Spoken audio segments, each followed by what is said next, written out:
Автор идеи – индивидуальный предприниматель, руководитель туристического клуба «Редвуш Пас» Василий Напалков. Еще в 2016-м он разработал проект строительства гостевого дома и организации рыболовно-охотничьих и экологических туров на территории села Усть-Кулом. Путь от идеи до реализации составил 3 года.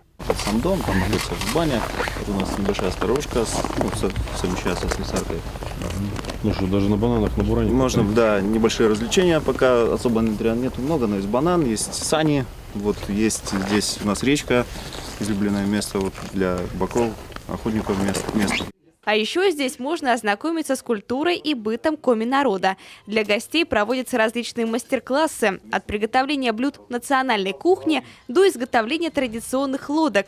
Об этих удивительных возможностях глава коми даже отдельно рассказал жителям и гостям Усть-Кулома на празднике Василий. Сельский бизнесмен поразил его своей энергетикой. 2 русских печки стоят. И тут же совершенно уникальный современный санузел, душ, все, что с этим требуется, понимаете? Ну разве не поедут люди в такие условия? Конечно, поедут. Конечно, поедут. Даже на печке палате сделали. Знаете, так хотелось сегодня залезть после дороги, думаю, полежать. Вспоминаю те времена, когда у бабушки такие были.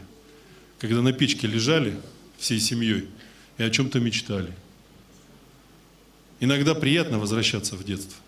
В свою туристскую мечту предприниматель вложил 2,5 миллиона рублей. Из них 600 тысяч в виде гранта дала республика.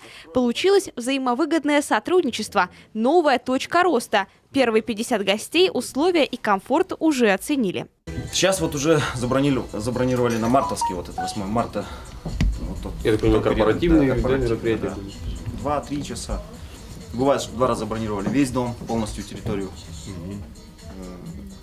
Ну все, потихоньку так разойдется, я смотрю. Разойдется. Проект «Гостевой дом Эжваев Керка» оправдал ожидания автора и в 2018 году стал победителем республиканского конкурса «Лидеры туриндустрии Республики Коми». Сейчас Василий вспоминает, когда-то все начиналось просто как хобби, которое затем стало основным любимым бизнесом и не сомневается в скором будущем обязательно приносящим хороший доход.